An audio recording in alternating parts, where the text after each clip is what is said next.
Hey guys, today I'm going to be showing you a little bit of lab automation stuff. So in front of us we have this gigantic, awesome robot. It's from Beckman Coulter, and what we're going to be doing is cherry picking a few of the individual wells from some 384 well plates for a screen that I'm doing. So this is just kind of a really brief overview. I just want to point out some of the landmarks in the machine. It's really cool. It has two pods. One of the pods has a 96 well pipette tip head, so it can pick up an entire rack of tips, which is awesome. And then it has another pod that has an 8 pipette tip head, and each one of those little fingers can move on its own, so it's really awesome for cherry picking and doing all sorts of liquid handling. So let's just get right down to it. I've set up my deck the way I want it. That's matching what's over here on the computer. Actually, it's not, so I'm going to change that. This is how it looks on the computer. That bottom right corner. And so I'm just going to set this guy up and let it rip. So, got my sterile tips. Top, put them down. Make sure that they're in place. Repeat both stacks. And this is more just to kind of showcase this awesome robot than anything else. I don't know that there's too much that I could tell you guys about this, other than you'd really just have to kind of sit down and fiddle with it. So now we're matching everything. We want to really make sure that when it comes to lab automation, that you're not lying to the robot, because it's blind. It doesn't have a viewfinder on there.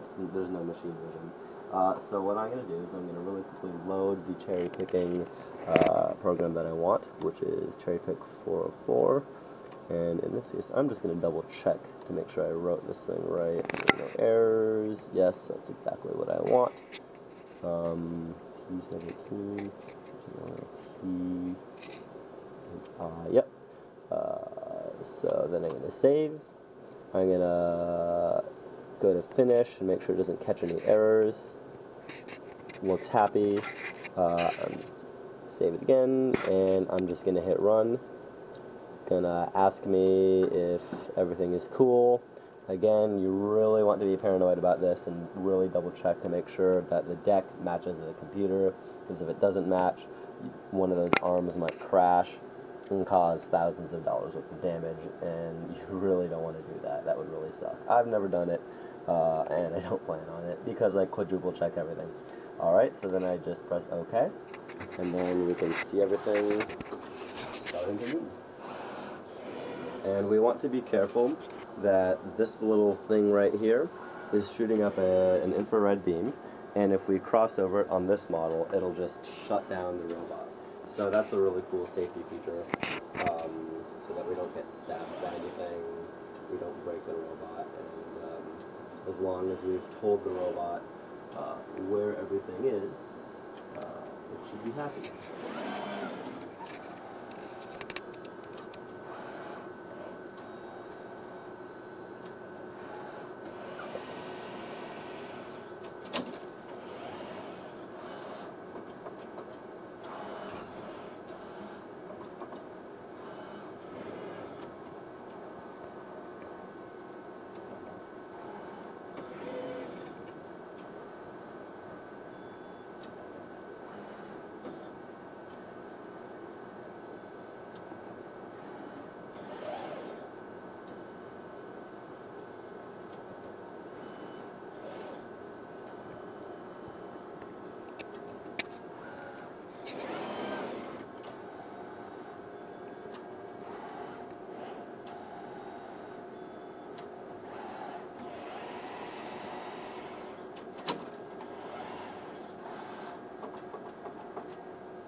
And so this robot can do this all day long, and it will really free up a lot of time for us to do other things.